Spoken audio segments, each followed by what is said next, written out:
네, 4시에는 이성대 뉴스 썰기입니다. 자, 오늘 준비한 자료 바로 보겠습니다.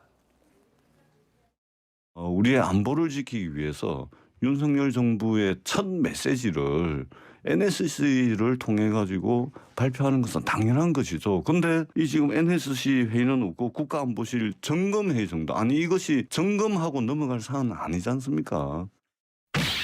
자, 도발은 맞지만 NSC 대신 점검만.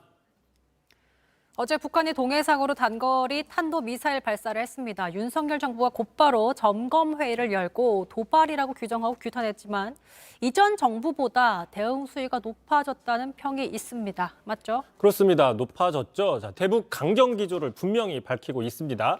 자, 간단하게 이제 이전 정부에서는 그 도발이라는 표현을 잘 쓰지 않았었습니다. 그런데 이번에는 중대 도발, 강력 규탄이라고 공식적으로 저런 표현을 썼고요.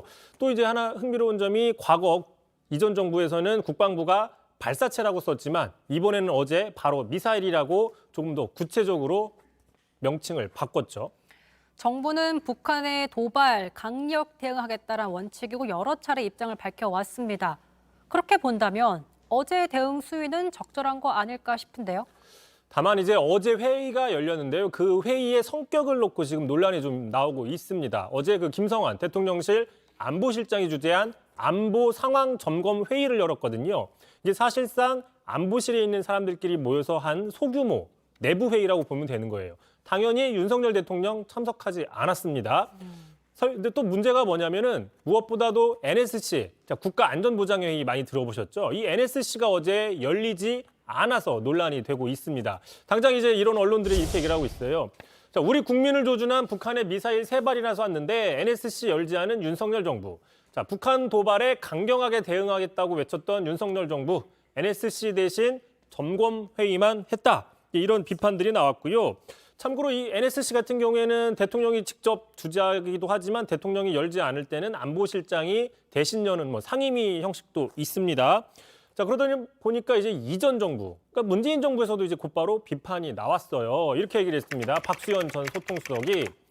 자, 윤석열 정부의 첫 대응이라는 차원에서 봤을 때 최소한 NSC 상임위원회, 그러니까 대통령이 열지 않아더라도 자, NSC 상임위원회라도 개최했어야 되는 게 아니냐라고 얘기를 했습니다. 자, 문재인 정부가 북한 도발에 그동안 소극적이다라는 비판을 많이 하지 않았습니까? 정부 여당에서. 그런데 이제 이 정부 여당이 막상 자신들이 정권을 잡으니까 오히려 소극적이다. 이런 비적을 하고 있는 셈이죠. 자, NSC가 우리나라 안보 관련 최고회의체인데 그런데 북한의 도발에 여러 가지 이제 수위들이 있잖아요. 뭐 핵실험도 있고 ICBM 중장거리 미사일 발사 이런 것도 있고 그러니까 높은 수준의 위기와 이번에 발사한 단거리 미사일을 같은 급으로 보고 매번 NSC를 열어서 대응하게 맞느냐 이런 반론이 있을 수도 있거든요. 뭐 그런 부분들은 이제 다시 한번 얘기를 이제 대통령실에서 했는데 자, 일단은 윤석열 정부가 먼저 단거리 미사일은 뭐라고 했습니까? 도발이다. 강력하게 규탄한다라고 얘기를 했습니다. 상당히 높은 수위의 대응 기조를 보여줬다라는 거죠. 자, 그렇다면 이에 걸맞는 수준을 그러니까 NSC 정도는 소집을 해야 되는 게 아니냐 이런 지적이 나온다는 거죠. 한번 들어보겠습니다. 중대 도발이라고 대한민국 정부가 공식적으로 규정을 하면서 안보실장급에서 점검회의나 하고 앉아 있으면서 중대 도발이라고 규정을 하는 겁니까? 안보실장급이라니요. 맞지가 않아요. 또 예. 중대 도발로 규정을 하면 대통령은 이미 대통령이 안보실장하고 다 보고를 NSC를 받았다니까요. 소집을 해서 예? 국민들의 불안을 잠재우는 것이 무슨 맞죠. NSC 정미경 전 의원은 신 스틸러네요. 예. 네, 계속해서 오디오가 겹치는데도 꿋꿋하게 저희는 오디오 안 겹치게. 네, 역할이 다 있죠. 대통령실에서 그렇다면 굳이 NSC를 소집하지 않고 점검회의 차원으로 대응한 이유가 또 있을 거 아니에요? 네, 안 그래도 이제 논란이 되자 오늘 오후에 대통령실 안보실에서 추가로 설명을 내놨습니다. 그 안보실 관계자가 이렇게 얘기를 했어요. 자, 북한의 도발이 발생할 때마다 NSC를 연결시키는 것은 불충분하다. 좀 비효율적이다. 앞으로는 필요한 조치가 뭔지 또 결정할 사람이 누군지에 따라서 회의체 규모를 정하겠다라고 설명을 했습니다. 그러니까 바꿔 얘기하면 어제 그 북한의 단거리 발사는 굳이 NSC까지는 하지 않아도 되는 수준의 낮은 단계의 도발이다라는 판단을 했다라는 거죠.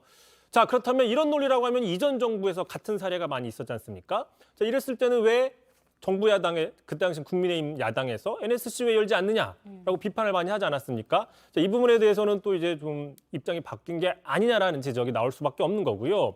또 하나 있습니다. 지난해 올해 1월이었죠. 대선이 한창일 때 1월 14일 윤석열 당시 후보가 주적은 북한 유명한 한 줄 공약을 했어요. 근데 이게 언제냐? 바로 북한이 단거리 미사일 2발을 쐈을 때입니다. 자, 이 당시에 단거리 미사일 2발을 쐈을 때는 주적은 북한이라고 하면서 강력한 안보 의지를 강조했는데 어제는 한 발을 더 쐈어요. 3발을 쐈는데 NSC를 열지 않았다. 뭔가 안보 의지가 그 사이에 바뀐 게 아니냐라는 지적이 이제 야당에서 나오고 있는 거죠. 도발이라고 해놓고 왜 점검회의로 끝나냐 이것이 골자잖아요. 자, NSC 멤버가 대통령을 비롯해서 국무총리, 외교 국방통일부 장관, 국정원장 이렇게 있는데 여당 일각에선 국무총리 등 야당 때문에 국회 인준이 늦어져서 NSC를 열고 싶어도 못 연다라는 주장이 있습니다. 이건 맞습니까? 일단 그런 측면도 없지 않을 수는 있습니다. 일단 주요 멤버인 그 국무총리 지금 청문회 인준이 되지 않고 있습니다. 오고 싶어도 못 오죠. 그리고 또 어제 통일부 장관 인사청문회 했기 때문에 그런데 하지만 사실 그 NSC에서 더 중요한 건 국무총리보다는 국방부 장관 또 외교부 장관 이런 외교안보 관계 부처이거든요. 근데 국방장관과 외교부 장관은 이미 임명이 돼 있는 상태입니다. 부르면 올 수 있어요. 특히 지금 국방부 장관은 어디 있습니까? 바로 청사 옆에 있는 합참 건물에 있잖아요. 부르면 바로 떠올 수 있는 그런 각 지근거리에 있다는 거죠. 그런데 어제 회의에 불참을 했단 말이죠. 그래서 부르지 않았는지 불렀는데도 다른 이유 때문에 오지 못한 건지 이 부분은 한 번 더 체크를 해봐야 될 것 같습니다. 국방부 장관이 참가를 하지 않았다. 애초에 그러니까 집무실을 용산으로 이전했을 때 이런 경우 신속하게 군 수뇌부와 회의할 수 있겠다라는 점도 적용하지 않았을까 싶어요. 네, 그런 측면들이 이제 이번에 드러난 거고요. 또 하나 있습니다. 이렇게 NSC 가장 핵심 파트가 어디냐면 국정원이거든요. 북한 동향에 대해서. 자, 그런데 지금 국정원장 박지원 국정원장 지난 11일 날 면직됐습니다. 근데 일반적으로 그 신임 국정원장이 청문회 거쳐서 지명될 때까지 과거에 기존의 국정원장이 직을 계속 유지하는 게 관례였는데 이번에는 그 관례가 깨지고 그냥 11일 날 면직이 됐어요. 지금 국정원장이 공석인 상태인 거죠. 자, 그러다 보니까 이제 최재성 전 청와대 정무수석도 자, 이런 상황이 벌어지지 않을 줄 알고 국정원장을 날려버렸냐? 본인은 날려버렸다고 표현을 했습니다. 자, 들어보시죠. 가장 중요한 역할을 하게 되는 그런 국정원장이죠. 예. 여기가 이제 공석이 되기 때문에 저는 굉장히 이례적이기도 하고 좀 당혹스러운 그러네요. 그런 조치라고 볼 수 있겠습니다. 정권이 바뀌고 나니까 청와대 인사들이 참 발언들이 많이 나오고 있네요. 자, 이번 달 안에 북한 핵 실험할 거라 우려도 계속해서 나오고 있는데 윤 대통령 취임하자마자 지금 현재 국정원장 자리도 공석이고 안보 현안을 맞닥뜨린 그런 상황이에요. 자, 그래서 이제 처음 다시 한번 키워드를 좀 보겠습니다. 자, 도발은 맞지만 그렇다고 해서 NSC 대신에 점검만 할 것이냐 이렇게 잡아봤는데 자, 오늘 관계자가 또 이렇게 얘기를 했습니다. 앞으로 도발 규모나 그 수위에 따라서 기계적으로 회의를 열진 않겠다라고 얘기를 했어요. 사실상 앞으로 NSC를 많이 열지 않겠다 이런 뜻으로 지금 해석을 하고 있는데요. 자, NSC 많이 열리지 않는 게 좋은 거죠. 그렇죠. 위기가 없다라는 뜻이기 때문에 다만 NSC가 열려야 되는 상황임에도 불구하고 열리지 않는다면 문제가 있다 이렇게 볼 수 있을 것 같습니다. 만약에 열려야 하는 상황인데 열리지 않았다. 그럼 그때마다 이성대 기자가 열심히 썰도록 하겠습니다. 뭐죠?